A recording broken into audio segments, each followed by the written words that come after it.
So today, well, last night, I watched a movie that was once again me catching up on some of the superhero slash supervillain movies that I've missed. Because, yeah, Yvonne wouldn't want to watch them. And Spider Man Into the Spider Verse, while it's a good movie, I don't think she'd want to watch it. I don't think it's up her alley at all. So I gave it a shot last night. And I found out that there was a lot of controversy that I didn't know about because I don't really pay much attention to the actual comics. There's always all of this controversy about comics, and I keep thinking, comics aren't really deep. And I've always felt that way. Like, I like comic books, I've read comic books, but they're not really deep. And so when they kill off Peter Parker and they bring in another character, I don't find it nearly as upsetting as apparently the online community does. That being said, we see this kid come into the movie, Miles, and I'm like, okay, whoever Miles is, and so spoilers will be coming up soon. If you haven't seen this, you've been thinking about it, you've been on the fence. It's worth seeing. It's not part of the regular Marvel universe, obviously, but it's worth watching. And I thought it was a pretty darn well made movie, especially considering it's animated and all that. So big thumbs up for me. So if you don't want spoilers, now's the time to duck out. We're good? All right. I enjoyed this movie. I was surprised that at the start they killed off Spider-Man. Peter Parker, who was voiced very well by Chris Pine, and I knew it was Chris Pine right off the start. Chris Pine's been getting a lot of voice work in commercials lately.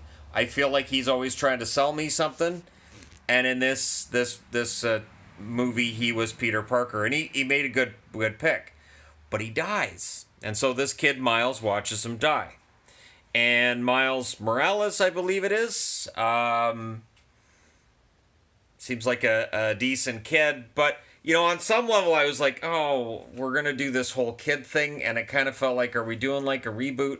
And then I read up on the comics thing. So after watching the movie, I read up on the comics thing and saw all the controversy about Miles and discussion of whether or not he's going to end up in the Marvel Universe at some point. Sure, throw him in the Marvel Universe. And I thought the suit he came up with at the end was kind of cool. Because he makes it his own. He becomes his own Spider-Man. He's not just Peter Parker. He's his own version. It does things in this movie you can't do in a live-action movie. This is something I've said about DC, the DC Universe. A lot of the failings of DC Universe movies are because they can't do the stuff that's in the comics. Not without it either looking really bad, cheesy, or just not working on a practical level. In this movie, they were able to cross the dimensions and have everything bleeding over in a way you couldn't do it with practical effects in a live action movie, not without it looking absolutely terrible. It was, I don't know, I would say that it was a good effort. I get why it's got great ratings because it's something different. Of all of the extended universe extra spider people that came in, the only one that I thought, you know, you could have done the movie without this one was Spider Ham. Now, I loved Tiny Toons, and I love Looney Tunes in general. The idea of Hampton's Spider Pig being in this movie is very, very interesting. But as interesting as it is, it for me, that's the only thing that took me out of this, that it's animated and then they had a cartoon character in, but it was animated in such a way that it was like a comic book. So I don't know, maybe I'm just nitpicking, but for me, he was the one that I wasn't a big fan of. The Nicolas Cage black and white Spider-Man, fantastic. Give me a movie of that Spider-Man. He was great. And the Spider-Gwen Stacy, can't say enough good things. When I saw her in school and she met Miles and she didn't think he was weird like the other kids did, especially when his hands stuck to her hair. You know, most little girls would be freaking out. Most teenage girls would be freaking out. She's not. So I went, okay. I thought it was Kat, The first thought I had, because I read no spoilers on this, I figured it'd be the cat, but it turns out it's Gwen Stacy.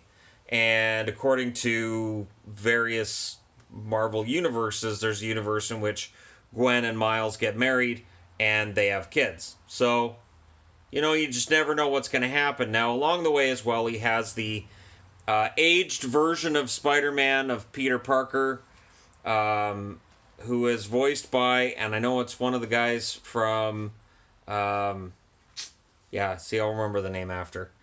And it, it's the aged Spider-Man was fun, and poking fun at the fact that he's kind of middle-aged, he's put on a few pounds, he's not quite in the shape he should be, or those sweatpants. All the comments that I thought were fun, and showing him to be kind of flawed. And then when he sees Mary Jane and he remembers that he's divorced from Mary Jane in his reality. One of the things that I liked as well in this, we spend all of our time basically with Spider-Man and the other Spider people. There's not a whole lot of time with the villains. You don't really see much of Kingpin, which is fine because Kingpin is, for the most part, now I know in Daredevil, Kingpin is fantastic. The newish Netflix series, Daredevil. Kingpin was fantastic. But in this, he is a very stock supervillain who's ready to destroy the entire world in the hopes that he gets his family back, his wife and their child dying in a car accident that occurred right after they saw him trying to kill Spider-Man. So he's using this reality busting machine to bring into our reality, or into that reality anyways, a version of his family that that's his. And he doesn't think for a second about, well, wait a minute, wouldn't there be a Kingpin in that universe that already has that family? Am I not stealing this family from myself? Nah, he's a bad guy, he's doing bad things and they don't really give him a convoluted storyline.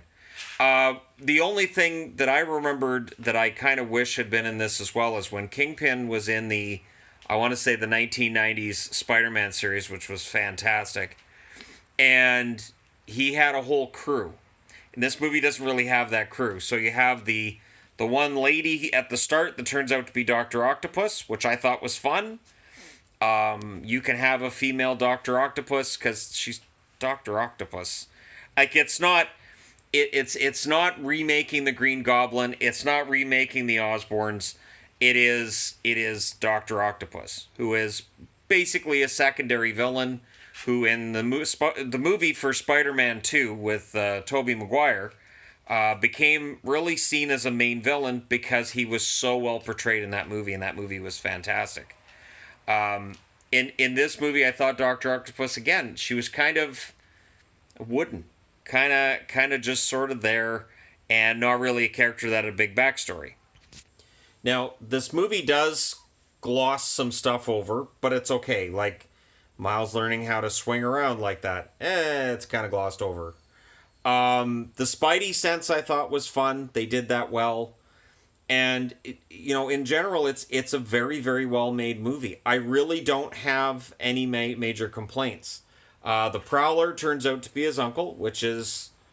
I thought it was a nice twist. As soon as he came in, though, so Miles, looking for a place to hide out, decides, I'm going to go to my uncle's. I trust my uncle. We've got a good relationship.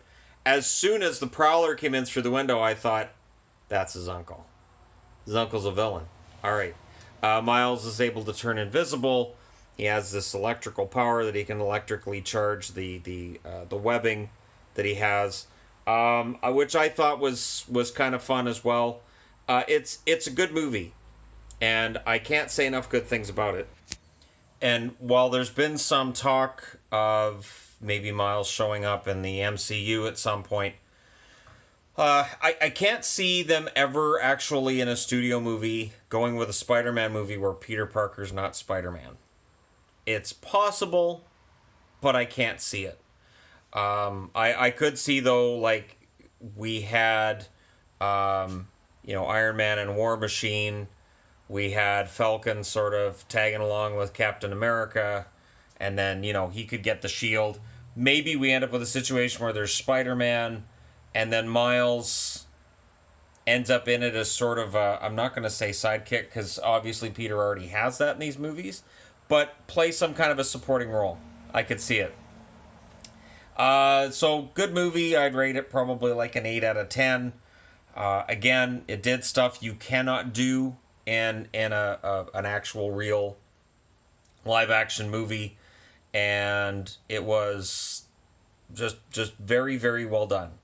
I can't praise the voice acting enough. I thought that was very well done. When voice acting is bad in an animated movie, it can take you right out of it. When you can hear that they're reading lines, that they're not really a part of whatever's going on screen, it can absolutely destroy the experience. This was well done. But I'd be interested to know what you guys think. It got a 97% on Rotten Tomatoes. I know it performed well at the box office. I would imagine they'll make more. So do you think this could work as a storyline in the regular movies where you have all these versions of Spider-Man in the same movie? Does the multiverse make its appearance in the Marvel universe soon? We didn't see Madam Web in this movie because it's a little different than the whole Spider-Verse thing. But the door's open, it's still there, and I think if it's done properly, it'll be really cheesy, but also pretty darn good. Let me know your thoughts in the comment section below. Don't forget to hit like and subscribe if you're browsing your way through. You just happened upon this video. Thank you guys so much for watching. I will talk to you again soon.